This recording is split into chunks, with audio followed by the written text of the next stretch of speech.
talking about golfers, tennis players, baseball players, and football quarterbacks. They're sort of the four major groups of athletes that I work with and have worked with over the last 2 decades. So if you work with some of those athletes, a lot of these principles will be familiar.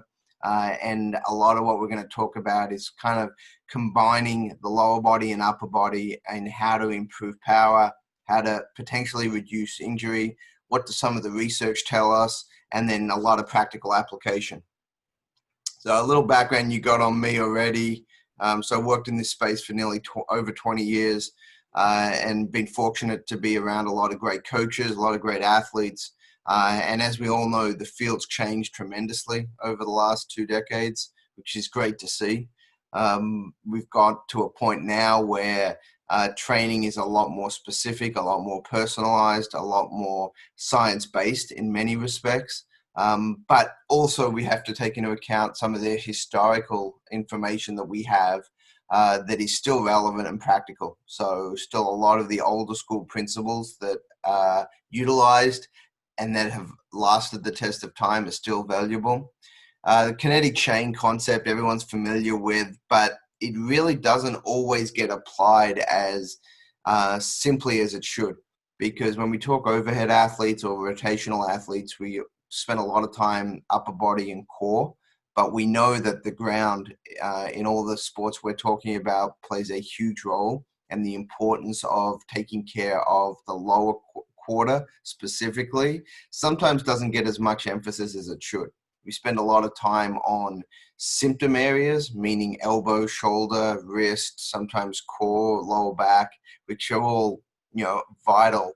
But we need to continue to remember that ground-based sports require a lot of interaction with the ground through the foot, and through the lower portion of the body, and just keep that in mind as we go through this. Like to start sometimes just asking and making sure people are familiar with, we have different aspects of the chain that we need to train differently based on the sports that we're doing, the planes of motion that we're using. General training and foundational movements are always going to play a role in every training program, but the higher up you get with the level of athlete, the more specific the training needs to become based on individual differences, technique modifications, and things like that. So this slide's kind of interesting from a pitching standpoint. Just understand where the differences are between the pelvics and the thorax. When we're talking about pitching, we're talking about the ability to rotate very rapidly around an axis and being able to do that in the most efficient way possible that produces the highest amount of power. And we know pitching, just like a lot of sports activities, aren't the most natural movement for the body to go through at high velocities. And that's why we do see a lot of potential injuries. Some of them are technique-based, some of them are overload-based, but we do want to take into account positions of the hips and the thorax. So keep that in mind as we go through some of the drills later on, as to observe where are the hips, where's the thorax, where's the shoulder planes. Down the chain is vital. Plenty of good data to support it as well. The relationships between the lower body, say hip, ankle, range of motion, stability, and how that impacts all the way up the chain. And especially for the individuals that are dealing with athletes that have overuse or chronic related pain in the upper body somewhere, be careful not to overemphasize your upper body treatment plans. Make sure we're taking into account the entire chain, the entire lower body, and especially the opposite aspects. So right-handed picture or right-handed tennis player, that left lower leg and hip needs to be addressed with a lot of work. So the power aspects, where do we get power from? Again, we know that the core transfers. It's not a power producer by itself, but it is a major transfer. So we need to be doing a lot of core work that is through various planes of motion. We've got the stabilizing aspects of the core to allow efficient energy transfer, but then we've got also the summation aspects, the force summation from the lower body, and how do we multiply or compound the force that transfers up through the body and into the ball or the racket or the bat or whatever we're swinging. Lifting chop exercises, have been around a long, long time in various forms, whether they're med ball drills, whether they're, you can use dumbbells in these movements, you can use cable. Cables are probably the most utilized, but the movement itself is the same, whether it's cable, whether it's dumbbell, med balls, other resistance tools that you may use.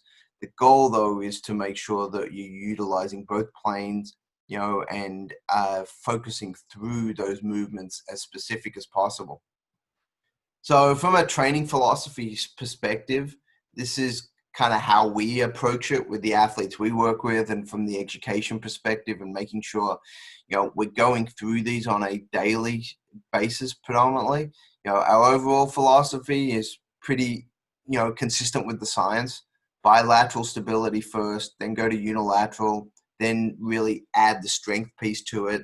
And then the last phase is sort of that power piece. Once you feel like they're stable, once you feel like you've got good foundational strength, then you emphasize power.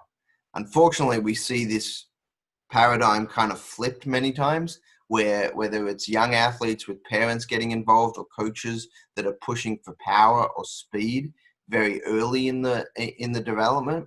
Sometimes, from a cognitive training standpoint, that makes a lot of sense. We want to develop speed, but we don't necessarily want to develop or over focus on power if we don't have stability and strength, as a core foundation of the program.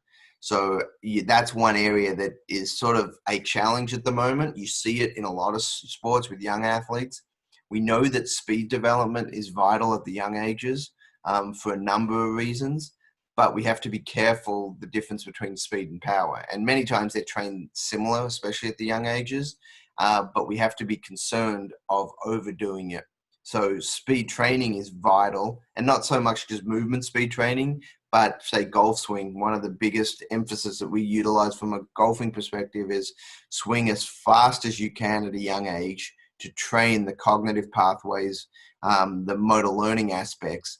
But we also have to understand that, the faster you swing, the potential more risk there is if the mechanics aren't as efficient as they should be. So you're sort of on that spectrum of finding a balance, and it's challenging. It really is, and that's something that a lot of people are struggling with unintentionally. They don't really realize they've screwed up until the athlete gets injured, and then they have to look back and realize that, hey, we overdid it. But that's where monitoring comes in. So a daily protocol here is something that we try to hold pretty closely to. Stability and activation is first. When you are ready to develop the power side of things, go through that continuum: bilateral, unilateral, then rotational, bilateral, unilateral strength, and then any of your auxiliary type exercises. And again, there's no perfect model. A lot of people will train differently, but based on what we know of how the body responds, this is a good protocol to consider. So for any of you that work in football, spend quite a bit of time with football quarterbacks, because as much as, we don't think of football quarterback training in the same way as the rest of the positions on a football field.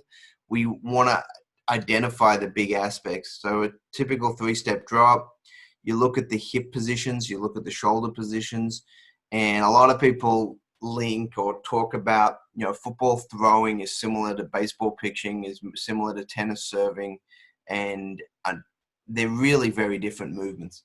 When you actually analyze what's happening, the implements, all 3 implements are completely different.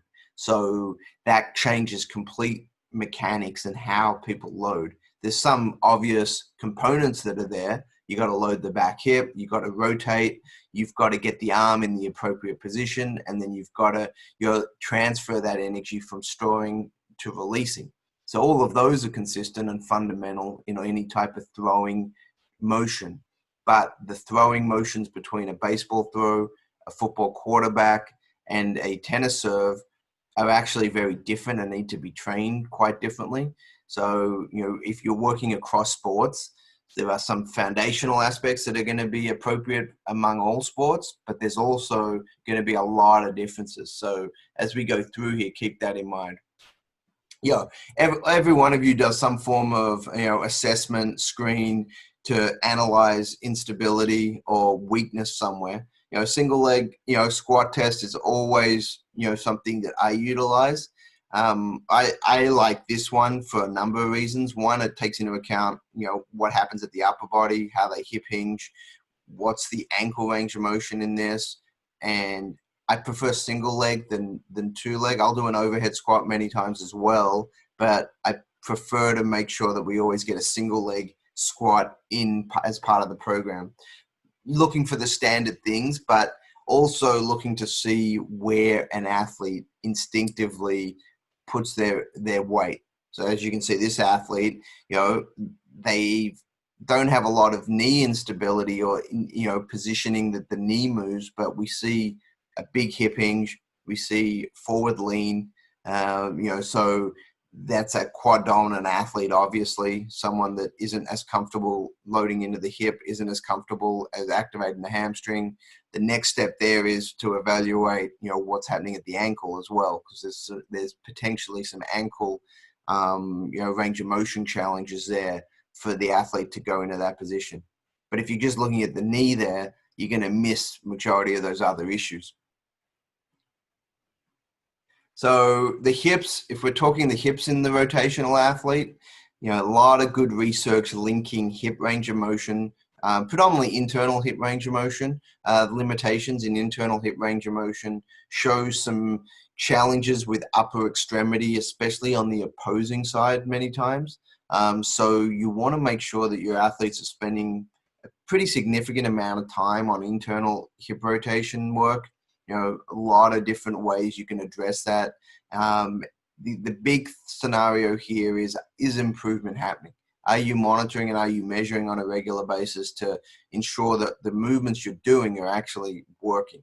Because a lot of people will go through the motions. They'll say, yeah, they're doing hip range of motion exercises, hip mobility work on a daily basis. And then 3 months later, their hip range of motion hasn't changed at all. So that usually means, one, it's not enough volume to offset whatever tightness is being caused by the sport, or they're just not going, deep enough, long enough through the ranges that are necessary to make adaptations. So make sure you're monitoring it. Don't just put it in the program and then forget it and then just say, yeah, they're doing all this stuff. I can't tell you how many hundreds of athletes have come to me saying they've been doing hip range of motion for years, and you look at their hips and they really don't have good hip range of motion at all. And then you ask them, what have they been doing? They've been doing 2 exercises a day for a minute a day. And it's like, it's not enough volume to get any adaptation. So everyone's got various hip programs they like. This is one we sort of have used for the last, 10 years. It's a variation. We have 5 levels.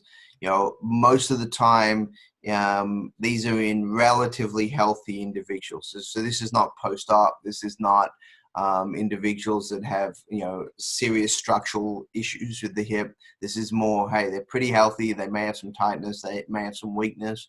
But, we go through the levels. And if they can't get through level 1 and 2, we don't move them on to, say, level 3 and 4.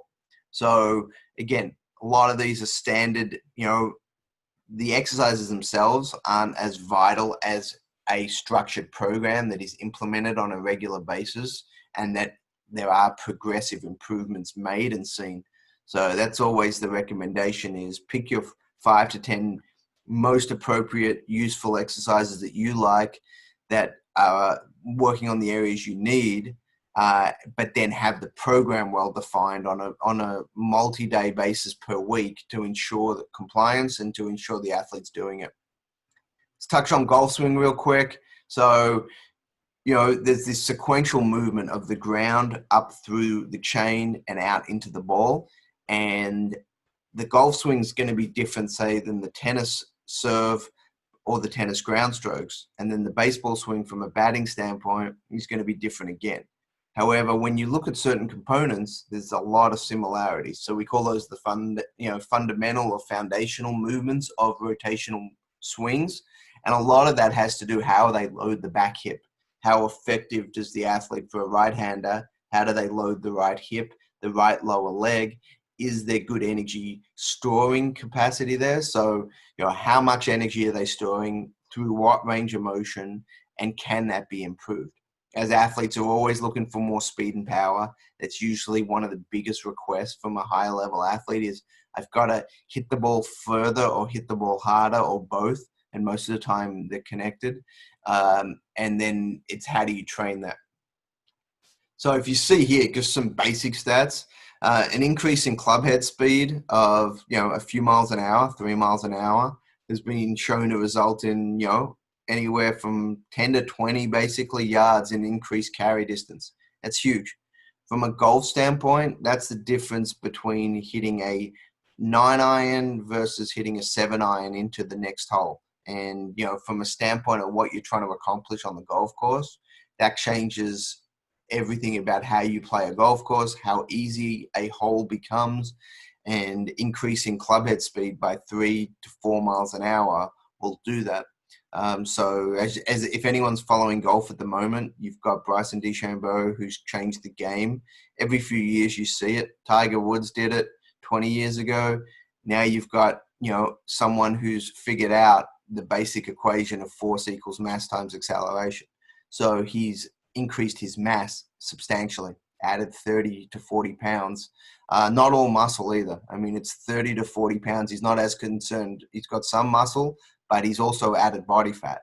And he's increased club head speed, he's increased driving distance, and now you've got every other person trying to chase that.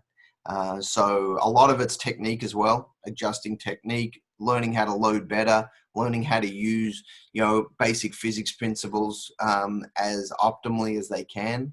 It'll be interesting to see going forward what happens because there's a lot more violent swings now.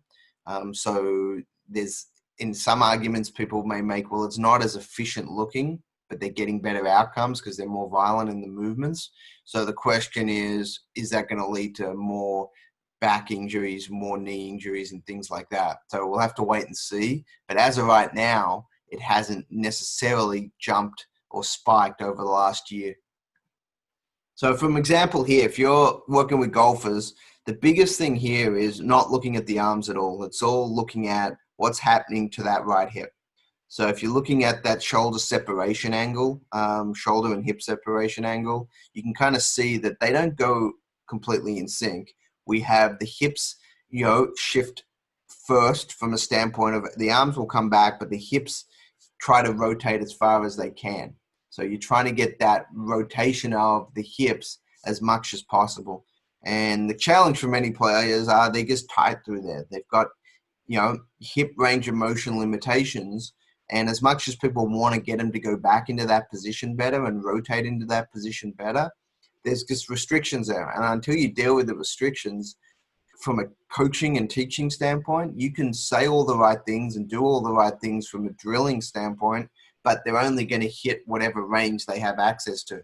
So we have to increase that range. We shift into baseball pitching.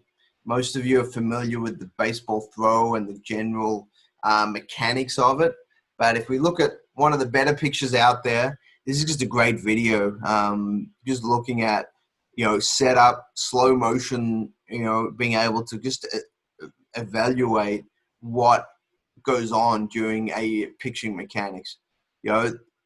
What's going on here, if you have a look, that right leg, 100% loaded. There's nothing on the left leg.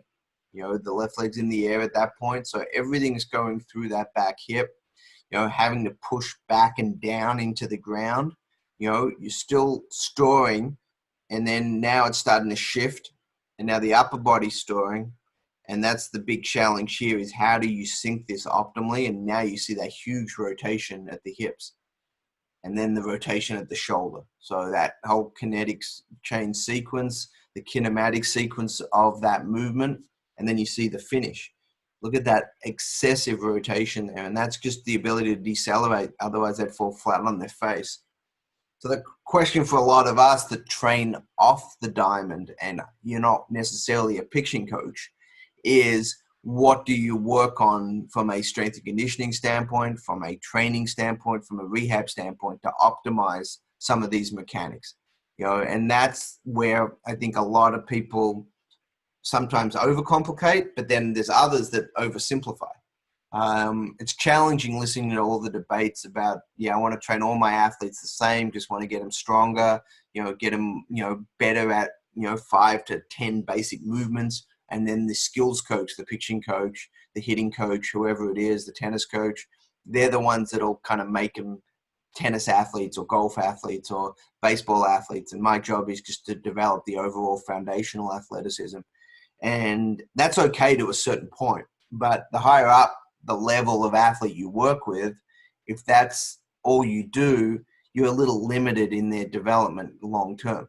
So becoming a bit more sport specific in your skill set will allow you to do better and provide more value to your athletes. Because as we see, everything we've been going through, even though there's a lot of similar components to these athletes, they all look so different in what they're trying to accomplish and what they're trying to do and how they are progressing as well. So forces here, if any of you have studied anything related to forces, baseball pitching is one of the toughest movements in sports on the body, mainly because the implement's so light and there's so much deceleration that goes on. So that's one of the biggest questions is, how can you effectively load and explode and then decelerate effectively without blowing out an elbow or a shoulder? And as we see in the majors, it's pretty hard to do it. There's very few top pitchers that haven't had either Tommy John surgery or some type of rotator cuff or shoulder surgery. As of last year, I think 9 out of the top 10 fastest pitchers had either Tommy John's or a rotator cuff surgery. So the sport itself lends itself to optimizing speed and power, but it also takes the body basically to its, structural limit. And once you go to the structural limit and you ask the athlete to keep going past that, that's when bad stuff happens. So we're trying to find that kind of solution. Pitch counts is one area people are focused on, which may or may not, if you actually look at pitch count solutions over time, you're like, well, it really hasn't necessarily worked great. It may have helped because it's hard to disprove that, if you had way more pitch counts, would there be way more injuries? We will never know because, people aren't willing to go there and test that, philosophy out. But reducing pitch counts, has potentially helped lower the rates, but they still haven't been very successful because there's so many injuries still. So you have to look at what else. Is it overplaying, like total number of games per year, total number of pitches per year? Is it just sheer velocity? You start getting into the 100-mile-an-hour range, that's challenging for anyone to throw at, but to do it consistently is what's happening. And each year we see a slight uptick in velocities, and that's going to continue as long as the athletes get taller, the athletes get stronger, and our knowledge of technique improves. They're going to keep throwing faster and faster.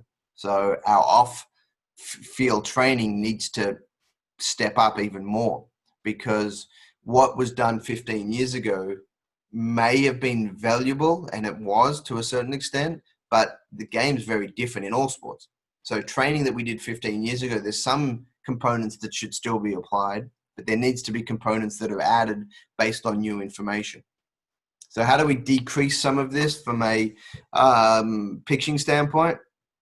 So stride length, pelvis, and lateral flexion, is the big areas that you can look at. Again, I know many of you may not be pitching coaches, so this may not be in your wheelhouse specifically, but if you're working on different movements in the weight room, this is something that you want to take into account. Can you increase their stride length?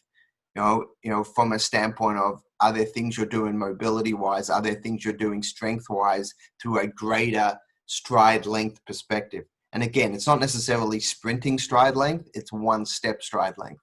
So that's different, that things we need to work on. Hamstring range of motion, hip range of motion, being able to get stronger through a larger functional range is going to provide a lot of value. So if we shift to hitting now, so we have a look here, 17-year-old, good prospect here, player that's likely to play in the majors in a few years. Really nice technically efficient swing. For any baseball folks that are watching this, you'll be able to critique the swing. But again, a couple of things for us that are working with athletes that do this for a living or trying to get to a collegiate level or a high level junior player. Watch the back hip. Watch how the back hip holds that position into the back hip for an extended period of time. And then when it's time, they release that and explode out. And watch how the back foot slightly comes off the ground. It just shows a really good energy transfer there. So back hip load right there. And then you see that shift right into that point, bang, and the foot comes off the ground slightly. And then the sweet follow through, that's just being able to decelerate efficiently. And again, understanding that you may not be teaching someone how to hit like that, but are there drills, exercises, movements that you can implement in the weight room that can help with this loading right there and then the release right here. So slight technical adjustments, same player, 6 months apart, looking at loading of the back leg, looking at staying in the back hip longer, looking at the ability to work through that position a little bit better. So again, for some of you that aren't familiar with baseball, you may say they look pretty similar, which at the major league level they do. They're such good athletes, but that's two very different swings off the same ball. The swing on the left, great shot. Swing on the right, completely out of sync. Didn't load the back leg effectively, didn't stay in the back leg effectively, and didn't optimize, the athleticism that this athlete has. This is much more a technical adjustment, but in that 6-month period, there was a significant amount of work done to load the back leg, to stabilize that position, to get stronger through that area, to be able to hold that position better.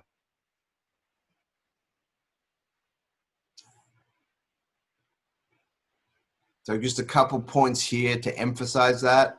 So, you're starting to see a theme here of, even though we're talking about rotational and upper body athletes a lot of the time, hips, lower body have to play a huge role. And the data supports that as well from the research. So, as much as we do want to take care of upper body mechanics, upper body training, majority of, velocity, majority of power still comes from the lower body.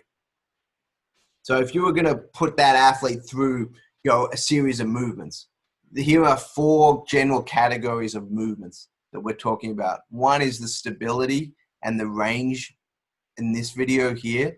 Simple rockers, many of you do something similar, but the goal here is to get as low as possible, shift through the hips as well as you can, and get some muscular endurance in there as well, that the athlete has that ability to reproduce this over and over again. Minimal weight, its goal is range. So it's weighted mobility. Here is the scenario here on the right where we're looking at stability through that back hip in various positions that this athlete needs for their sport. So loading in that position.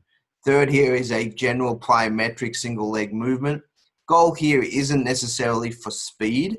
The goal here is for stability and the ability to decelerate. And then the fourth, variations of medicine ball drills that mimic that lower body, that back hip energy transfer. So as you can see, simple progression from general stability to specific stability to, the ability to do a higher velocity stability. And then the fourth is, can they transfer that and use those 3 other areas of training to actually implement into a med ball, pretty heavy weighted med ball throw. And again, doing these type movements in addition to some of your foundational strength training adds a whole nother level to these athletes. And it's really important to hire up the athletes that you work with, that you really make it as specific to their needs based on your assessment and also based on the hitting coaches or the pitching coaches' assessment of what that athlete needs to get better at. So working in a team environment for many of you is really important and valuable, because you can use an expert eye, a coach's eye, to give you feedback about what this athlete may need to work on. So if we shift to tennis, many of you may work with tennis athletes at different levels. we'll work through some scenarios here. So if you have a look here, because this athlete's, doing a drill here. This is not a competitive point. This is a training drill, but the goal here is just to show the mechanics and what's needed on the tennis court. And as you saw in the baseball athlete, there was a lot of back hip loading. Notice how there's a lot of back hip loading in this movement as well. Very similar, but very different at the same time, because the athlete's always moving. Every contact point where the ball hits the racket is different. And this athlete needs to make sure that they're loading that back hip effectively. So on the scenarios on the right are just a couple of basic med ball drills. This is, say, a beginner learning how to do med ball throws. And this was the point of this drill, was just to say, hey, if you're teaching, that doesn't need to be a beginner athlete. It may be a higher level athlete, but it may be someone that hasn't done medicine ball drills before. Over exaggerate the loading of the hip. And both these scenarios, we're making sure the athlete's loading that hip. The lower video is really excessive because this is working on shoulder and thoracic separation. That's why there's a real big term. The upper body scenario is working on that scenario of the back hip. So again, trying to get into the back hip through the right technique is really important. And one little tip that helps with med ball drills is the straighter the athlete can keep their arms, the more they have to load into the back hip. The more they bend their elbows, the more they end up using core and upper body a little bit more than using the hips. So depending on what you're working on, most of the time we'll overemphasize straight arms on these movements. Here's a more advanced athlete who's working on literally a two-step drop. So right there, they take 2 steps back into that loaded position. And this is a scenario where, as you get higher up with players, this is where their movements break down, is in these, this is called the V pattern. And in these V pattern movements, they don't get into that position. That's ideal. That's a great loaded position. It looks very similar to a lunge. So, that's why lunging is so valuable, and having a lunge program for tennis athletes is so vital, because they're in these positions so much. But doing it in this somewhat reactive environment and working on the right technique allows the athlete to load and then explode, which is the real purpose here. But getting in those positions has to be worked through. So if you're working on movement training, you're working on med ball work with your athlete, make sure that you're focusing on the appropriate technique to get them in those positions. Stabilization, as we've talked about, is priority. A lot of these type movements I implement tremendously. One, the athletes really like them because it's a little bit different. They get to sort of semi-compete while they're doing the movements. One is to try to see how well they can stabilize, and variations. You can use med balls for this. Physio balls are really good because, one, you can have different sizes. You can put them in really different positions. If they can do this fine, then you put them into single leg movements that, they need for their sport. So if we're doing basic jumps with rotation here, just the resistance is important, because without the resistance, this movement is pretty generic. So the resistance, depending on what you're trying to work on, you'll pull it from different planes. So you'll allow this athlete to work from different planes of motion to allow them to get better at rotating. And we'll usually use this during activation session or a warm-up, not so much to get them to, load them excessively, but more of it is, to make sure that their awareness is there, their landing mechanics are on point, and that they're really jumping with the right, the outside leg is the driver here. So this is not an even 2-leg jump. The outside leg does about 60 to 70% of the work. And then you take them into the more dynamic single leg movements. And again, single leg hops like that, challenging, changing the center of mass by having the bar above the head is way harder, as many of you know. By shifting that center of mass high like that, it makes it really challenging for the athlete, because if they can do it regularly, single leg hops, which we know single leg lateral hops are not easy for anyone, but then If an athlete's able to do it, then we put them up onto a more advanced progression. And again, just progressing these athletes in the right way is I think one of the bigger challenges. Many strength coaches I work with, either jump too quickly to too advanced exercises where the athletes aren't ready, but many also hold athletes back and spend too much time on base movements and foundational movements for too long. And there's some negatives to both. The negative to holding someone back too long is, you're reducing their timeline or their ability to improve unnecessarily. They may not be perfect on certain movements, but as long as they're still safe and they're progressing and it's under control, there's some value in progressing them, not only for benefit to, adaptation, but also for so some of the mental and emotional aspects of having them feel like, hey, improvements are being made. I'm getting better. I'm becoming a better athlete, and I see it in these daily and weekly movements. So outside leg catch and release here, again, this is a stability movement more than anything else, but you have to do this right, meaning that you have to load that outside leg, get into that great lunge position right there, and being able to hold and stabilize and then release with, great control. And again, we spent a lot of time on these type movements, a lot of variations of these, so to keep it interesting. But if you were going to say, what are some stable core movements that you want to do with your rotational athletes, a movement like this should be done multiple times a week in various ways, whether it's a baseball hitter, whether it's a tennis player, whether it's a golfer even. These positions where you open up the hip, you go into a lunge type movement with rotation. And again, this can be done with dumbbells sometimes if they're on their own. You can use it cables. But again, the movement itself is what we're talking about and what we're really focusing in on. For an athlete that can handle it, this single leg catch and then throw is where we need to get to. Because this is a tennis player, and the goal here is to load that outside leg and then release into the front leg. And a lot of players struggle to do this effectively. They don't load the leg appropriately, and then they don't come out of it into the front leg effectively. And again, what we're talking here, this drill specifically was talking about extending the hands, not having, bent elbows as much. Reason being is trying to load that left hip a little bit more. And so for this athlete who's a right-hander, this is working on their backhand. For a tennis player, this is working on their ability to load their backhand stroke better. Okay, hip range of motion. There's been a few studies here. This is a few years ago now, but still really relevant. This is one of the few studies done on higher level professional players.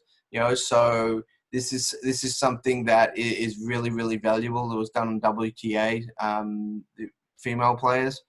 So this is Young et al. So if you're interested in the hip specifically in tennis, this is a study I'd recommend taking a look at. So this is where I spent a lot of time, is on the tennis serve, because it's the one shot in tennis, just like baseball pitching or the golf swing, that the player can 100% control. So the player can control it really well, and they have the ability to make sure that they do it appropriately. So for example here, there's 8 broad stages to a serve. So you've got these 8 stages here that I'll just show this video that'll highlight it quickly. So this is a former top 15 player in the world, hitting sort of a 8-stage serve. So these stages at the start, it's like every movement, there's a start component. With tennis, we have the ball release. That's what makes it complicated. The ball comes out of the hand in the non-dominant hand. Then you get into loading, which is important. Then you get into this cocking, this max external rotation of the arm. Then you get into acceleration. And then we get contact right there. And then we go into this long axis rotation or the deceleration stage. And then you get into the finish where you land on the ground. So tennis has the serve, although they talk about throwing and football quarterbacks as having some similar mechanics. As you notice there's a lot of variables that are very different. Specifically the ball, because you release it from the non-dominant hand, and the racket, because the racket you actually hold on to even after you hit the ball. So there's no releasing of the implement.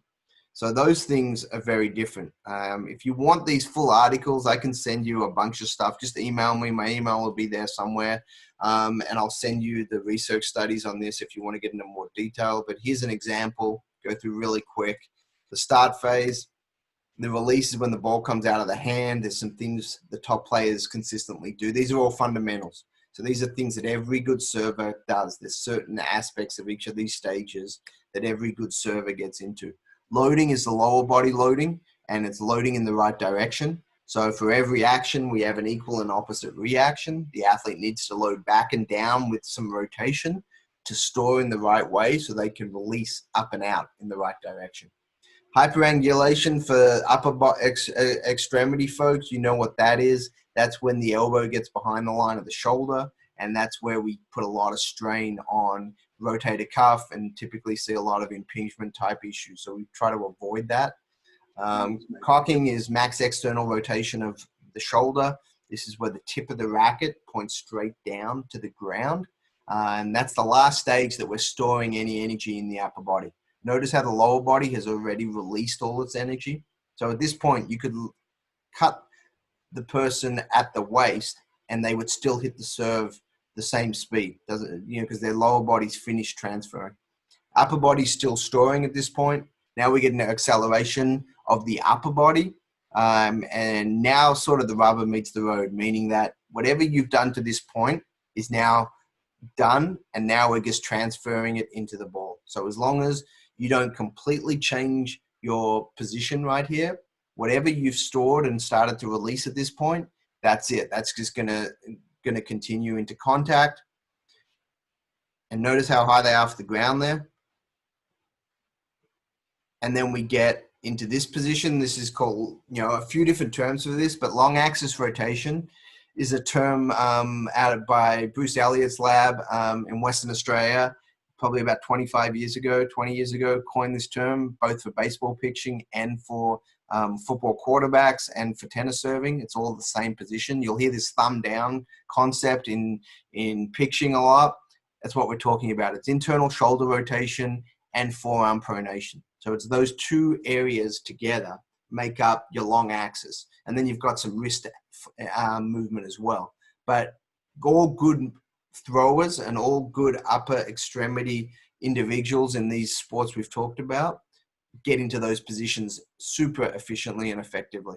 So it's really important that your athletes, one, have the range to do it, but two, position their energy storing so they can release with these right mechanics. And then the finish, the ball is gone at this point. So this has no impact on the serve itself. It's more a result of what happened, and it allows the athlete to decelerate the lower body effectively here and then re-accelerate for the next shot. So that's why, when we're talking about a lot of these things, stability and lower body is so important because it plays a role not only in the storing aspect, but also on the deceleration aspect. And we want to make sure we spend some time on that. So just sort of to conclude and wrap up, some basic take-homes. Use evidence to guide your assessment and treatments as much as you can. There's such good data out there that's evidence-based, that's done in a really productive and effective way. Don't just randomly try stuff. There's too much good information to make mistakes in those ways. Focus on the chain, lower body first. Really, really important to spend a lot more time down there before you shift up. Ankle and hip probably don't get addressed as much as they should. Even though people say they're doing some stuff in these areas, they're probably not spending enough time. So evaluate your program and ask yourself, am I spending enough time in those areas? Stability before strength. Be careful of getting into the, hey, I just want to increase my strength numbers every week. I'm not concerned about much else. Too many people get stuck in that mold, and that becomes problematic, unfortunately, because it's easy to add 5, 10, 15, 20 pounds weekly. The question is the athlete actually